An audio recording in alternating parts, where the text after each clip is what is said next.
Wow, welcome, good evening, Fiifi Manfred. I'm sitting here today, a huge Champions League match day 5. And what set of storylines have we seen in the Champions League? Obviously, Hardy will bring you the best in terms of tactical analysis, pre-match, post-match, and of course, all the analysis on the phone here, bro. I say on Fiifi Manfred on YouTube, send it to catch on, subscribe to channel now. Subscribe to channel or turn on notification. Make sure send notification turn in the mono. You choose all. Send it anytime be a content be able drop it one way first to have it. Today it is the Champions League conversation. There are a lot of intricacies. See, something really monumental happen inside Champions League game where course and then Anfield no. You better sound come on. I'll tell you some of the very intricate things that happen in the Champions League. Again, to subscribe here, subscribe it. Turn on notification. How do you bro? The back to back, and then just one game, Aston Villa versus Juventus on Kwao, and then they couldn't get 2 goals. And I say sleep, bro. But like we do, a Jumanity, Saturday, it's sometimes about do a BAD. So go again. Now, we have more chance Europa League. A lot of them, them, of course, in the conference league. So you better sound common in I say on Fiifi Manfred on YouTube. Fiifi Manfred on YouTube. Into subscribe to channel. Obviously, also Chelsea coach Enzo Maresca heading common in the lead up. Game almost in the conference league, obviously we have a lot of conversation here for you. I see on Fiifi Manfred on YouTube. Subscribe to the channel and turn on notification. In the notification turn, make sure we choose all. Where do we start from? Let's start from Anfield. I said it this morning. Said the Madrid team did not have what it takes to go away to Anfield to go and beat Liverpool, and it was simple. It was clear. Why am I saying this? So, Real Madrid team going to this game, they had a lot of casualties on the treatment table. In fact, Madrid did not have the legs in the middle of the park to control the game. And I kept on saying that it was always going to be difficult for them to go to Anfield and get the win. So, because of the injuries to Orient Chimene, because of the absence of, if you talk of somebody like Vinicius Jr., and everybody in the team, it was always going to be a little bit tough. How were Madrid going to get a job done? And it was the bone of contention going into it. I remember this morning on the show, I was clear that Liverpool are going to win that game against Real Madrid. And I did give you reasons. Someone shares our video now. Go back the video before this one. Do watch it. I explained detailed why Liverpool were going to win. And obviously, they did win at home against a certain Real Madrid side that were toothless. Now, first of all, the first thing that made home come out about Madrid and their issues in this game was the fact that Madrid did not have their legs in the middle of the park to control games. Now, if you look at the starting lineup that went into this game, Liverpool in the middle of the park went with Alexis McAllister, Curtis Jones in the middle of the park, and of course, Ryan Gravenberch. Now, something is very clear when you look at a team like this. There's a lot of balance on and off the ball. Of course, Ryan Gravenberch to be the baseline number 6 to control the game, pick up the ball in deep areas and to play forward, whilst a branch friend Alexis McAllister does the job of the on the ball number 10, who is going to be in the half spaces. Then of course Curtis Jones did a more box to box work. Now, if you look at that compared to Madrid midfield on Coco Remuna, it was a midfield of Eduardo Camavinga, Luka Modric, and then of course Jude Bellingham. Highly unbalanced, because essentially you would want Luka Modric to be the 10 that will go into the house spaces and come back and do some sort of an off-the-ball job, some sort of a box-to-box job. But really, against a very strong Liverpool midfield, that is very athletic, and very combative, and very good in terms of winning duels. Now, it was always going to be difficult, and Madrid were always going to come second fiddle in that regard in the middle of the park, and that's exactly what happened. In fact, on the ball side, Liverpool had lots of the ball, especially in the second half. So I tweak, to not set off again off Madrid, but to take the game to Madrid, to force them, win the ball off them, be aggressive, pressing and counter-pressing them high, and then pinning Madrid back to create sustained spells of pressure was very, very important, especially in the second half. If you look at the starting lineup for team and friend Liverpool at the back, obviously it was Conor Bradley, Ibrahima Konate, Virgil van Dijk, and of course Andrew Robertson, and of course after Mohamed Salah, Darwin Nunez, and of course, Abrantia Feno, Luis Diaz. So Darwin Nunez is an excellent player for games like this. I remember, said this morning on the show, I did mention, say, if you look at the dynamics of the game, it is a game that suits Darwin Nunez very, very well. And I'm saying this off the back of the fact that if you look at somebody like Darwin Nunez, he's somebody that loves to run the channels. Now, striker be or pet channels on Anibiano. Games against Madrid is one for him because usually Madrid teams will push up a little bit high. There will be certain times where they would want to come in and attack. Now, the spaces in between the lines and in the channels, both on the left and the right, expected to have been left behind from Abrante Feno and Fela Mendy was one that Darwin Nunez was supposed to exploit. So, I mean, the atmosphere of the Cup, the atmosphere of Anfield, yes, Madrid and Santiago Bernabeu is the cathedral of European football. But then when you go to the Anfield also, it's a place that's very vociferous and adding for you to really impose yourself, even when you are Real Madrid. And of course, when Madrid were going to this game without the legs of Eduardo Orenchimeni in the middle of the pack, and also the fact that they had Federico Valverde playing more as a D or as a right back, really did not help the team at all. That's why in the second half, Abrantia, your friend Lucas Vasquez also was thrown in to try and, get something out of the game. But really, it wasn't going to work out. Also, the fact that the creative threat from the left-hand side from Abrantia, your friend Vinicius Jr. was also absent and was something that was really worrying for team, your friend of FC Real Madrid. Of course, two things that you didn't expect was a match the two penalties that were missed from Abrantia.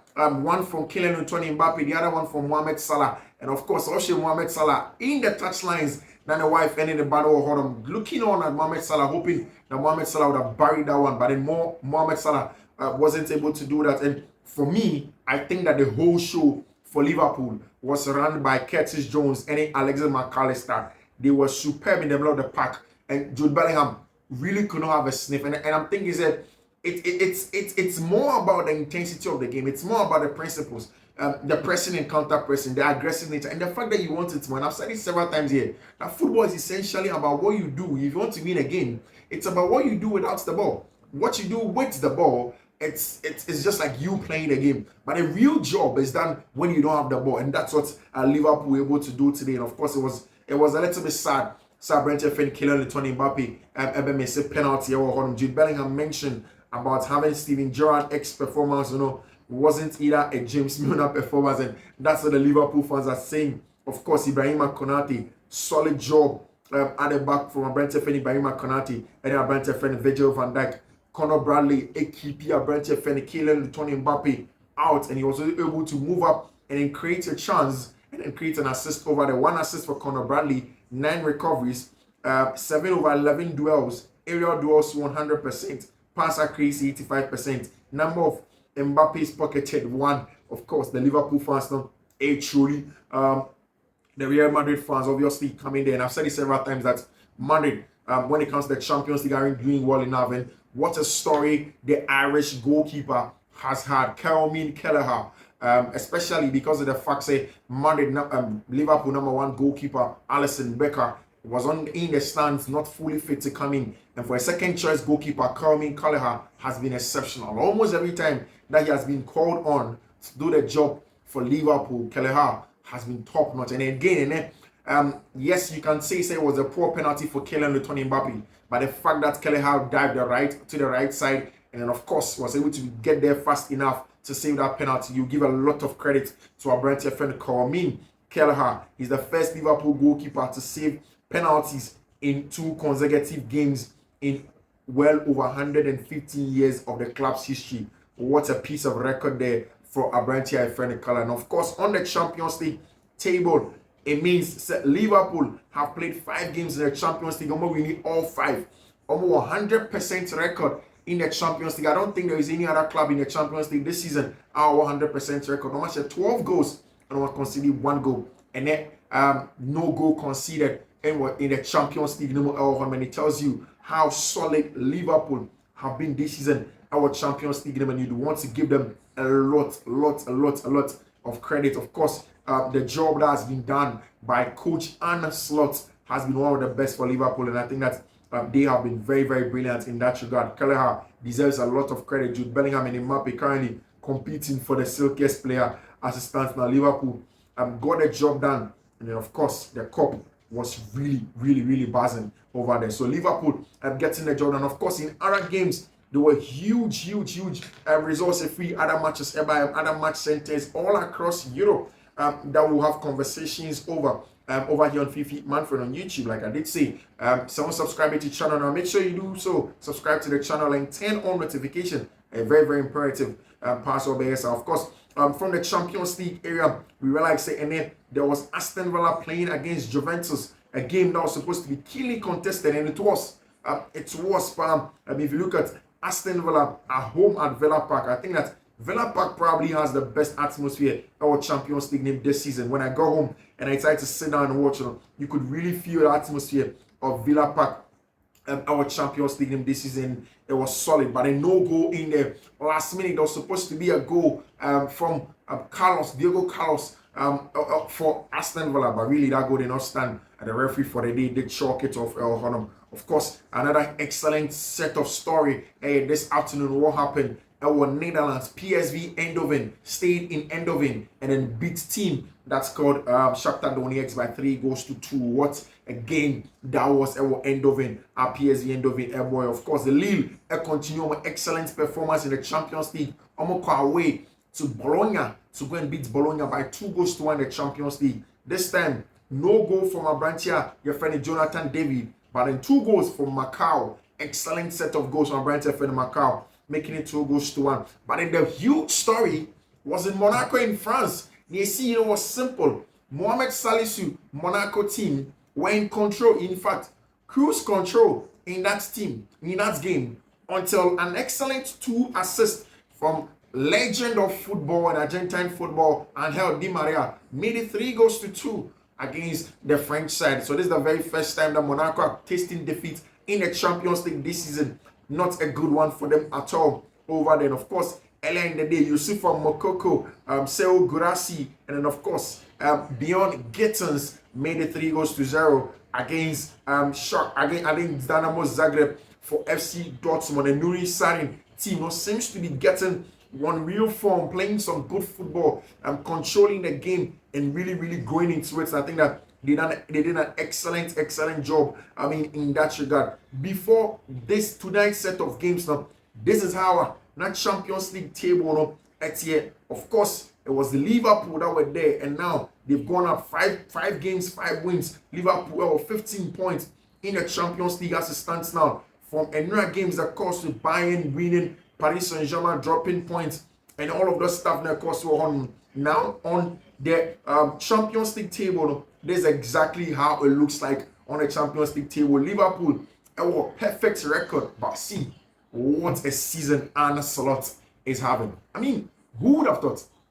Say Arne Slot will come from Feyenoord and then just join Liverpool, and in one season gets them playing very well to the extent that, in fact, even in the Champions League against some of the big names, they hold their own. The last time out it was against Bayern for Leverkusen, an excellent side, coached by a former Liverpool legend, Xabi Alonso. And it was supposed to be a difficult one, but they breezed past it easily. And this time against the holders, the defending champions of the Champions League, and of course, no mean team like Madrid, away at Anfield. First half was just to read the game, watch it, try and see they'll get a turnovers, try and see if Madrid will come in and press. But second half, what a game. Aggressive, especially from Conor Bradley, Luis Diaz, Mohamed Salah, Darwin Nunez, consistently pressing Madrid, forcing them to make mistakes, forcing them into the wide areas and winning the ball from there, turning it over, playing forward, recycling possession consistently, and then forcing Madrid for them to make mistakes. Of course, that excellent first goal came from an assist of Conor Bradley that found a branch of Alexis McAllister. The Argentine has been on a red hot form this season in the Champions League. What a night. And like I did say, Madrid injury issues now are really worrying. Mind you, Vinicius Junior is going to be out for a couple of weeks as well. How is it going to look like in the Spanish La Liga now that Barca for NBA points? And how is it going to look like for Real Madrid? Of course, on the table after Liverpool, Internazionale Milan, almost only unbeaten in 5 games. The only thing is that Inter have drawn 1 game, so they've thrown away 2 points. That first game that they drew against Manchester City. But then, of course, what a team also as Simeone Inzaghi air building in the Champions League. Very, very good. Almost conceded a single goal, while Liverpool have conceded just one goal.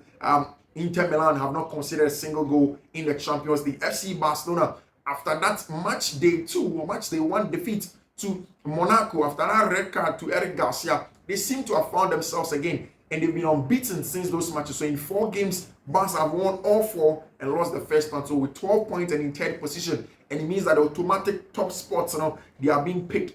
One of them by FC Barcelona. And yesterday, I did mention saying the game against Stade Bestois, they were excellent, especially using a lot of central congestion, having a tactical response in their 4-2-4 mid block, and then having a lot of numerical superiority on Fiifi on them to dominate the play forward, recycle possession, and then have sustained spells of pressure. And anyhow, Barca were able to get a win against team my friend Stade Bestois. Of course, Atalanta, one of the excellent teams also in the Champions League this season. And Atalanta, they are, joint stop over Italian Serie A, and Gian Piero Gasperini's team have been really solid, and that's exactly what they are trying to do. Our Champions League, as it stands now, 5 games in, they've scored 11 goals, conceded just 1, and then of course Atalanta 11 points in. Then of course you can tell that they've not had, the best of all, they've lost the game, but then again they've been very, very resolute. Also in the 6th place, Bayern for Leverkusen in 10 points,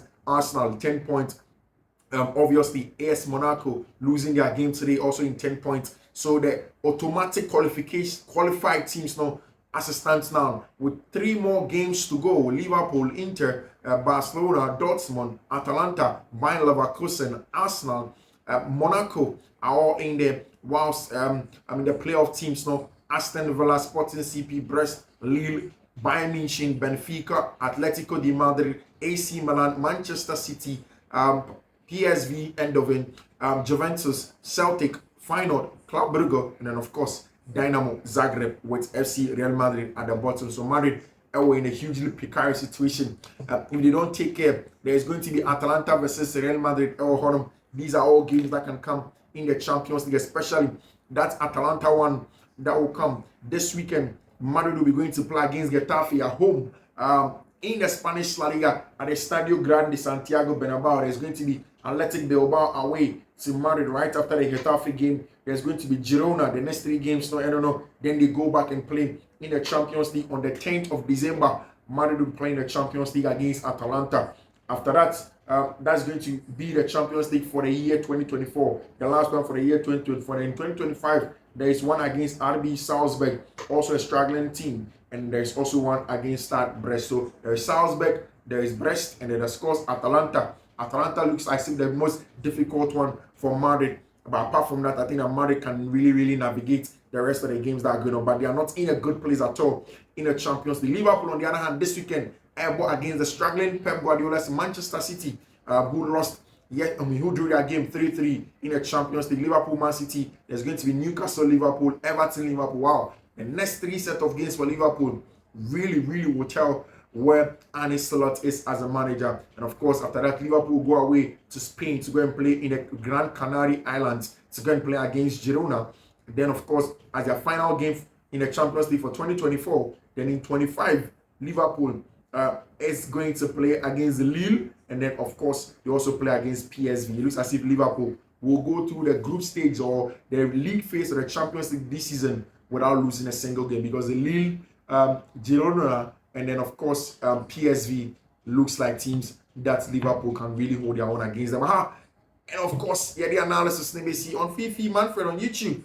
This was the Champions League night post-match analysis here on Fiifi Manfred on YouTube. Like we do always, subscribe to the channel, do so, turn on notification. In the notification turn make sure that you do choose all. But we'll see you tomorrow morning. So until then, stick and stay and do take care. Bye-bye.